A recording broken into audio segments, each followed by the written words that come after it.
दुचाकींचं शहर अशी ओळख असलेल्या पुण्यामध्ये दुचाकींबाबत एका नव्या पर्वाची सुरुवात होतीये। पेट्रोलवर धावणाऱ्या दुचाकी आता सीएनजीवरही धावू लागणार आहेत। सीएनजीवर दुचाकी धावण्याची राज्यातली ही पहिलीच वेळ आहे। कशी आहे ही नेमकी दुचाकी, अधिक माहिती घेतलीये आपले प्रतिनिधी अमोल कविटकर यांनी।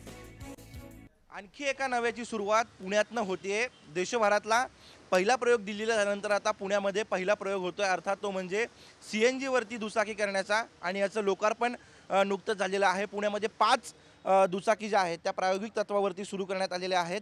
आयटूक नावाची कंपनी आहे आणि या कंपनीनं हे किट जे आहे ते डेव्हलप केलेलं आहे। आपण या दुचाकी बघतो या प्रायोगिक तत्वावर आता पुण्याच्या रस्त्यांवर पाहायला मिळतात आणि साधारण महिनाभराच्या कालावधीनंतर त्याचे नेमके रिझल्ट काय येतात त्यानंतर या रस्त्यावर दुचाकी आपल्याला येताना पाहायला मिळतील।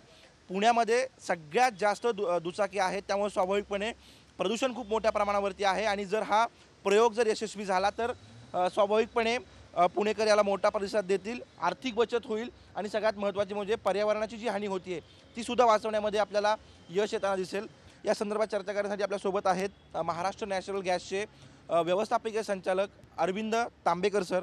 पुण्यामध्ये आशिया खंडातल्या सर्वात जास्त दुचाकी आहेत असं आपण ढोबळपणे म्हणतो। किती फायदा होईल जर हा प्रयोग यशस्वी झाला तर? आरटीओच्या रजिस्ट्रेशनप्रमाणे आमच्या माहितीप्रमाणे आज जवळपास 28 लाख दुचाकी पुण्यामध्ये चालतात आणि टोटल जर बघितलं याची कारची आणि याची संख्या मिळून जवळपास 40 लाख आहे।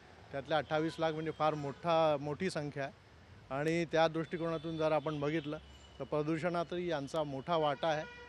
जर आपण याच्यावर हे सीएनजीवर ह्या गाड्या चालायला लागल्या तर नक्कीच प्रदूषणावर आपल्याला थोडाफार हे मिळेल। केवळ गॅसवर न चालता पेट्रोलचा सुद्धा ऑप्शन या गाडीला आहे। आणि महत्त्वाची बाब म्हणजे गाडीच्या रचनेमध्ये मूळ रचनेमध्ये कुठलाही फारसा मोठा बदल केलेला नाही आहे, त्यामुळे वापरामध्ये फारशी अडचण येणार नाही असं तरी दिसते। मात्र 1 महिन्यांच्या प्रायोगिक चाचणीनंतर अंतिम फैसला जो आहे तो होईल आणि सामान्य पुणेकरांसाठी हे किट उपलब्ध होईल। मात्र तुर्तास तरी पुणेकरांची आर्थिक बचत मोठ्या प्रमाणावर होईल, त्याबरोबर पर्यावरण सुद्धा जोपासलं जाईल।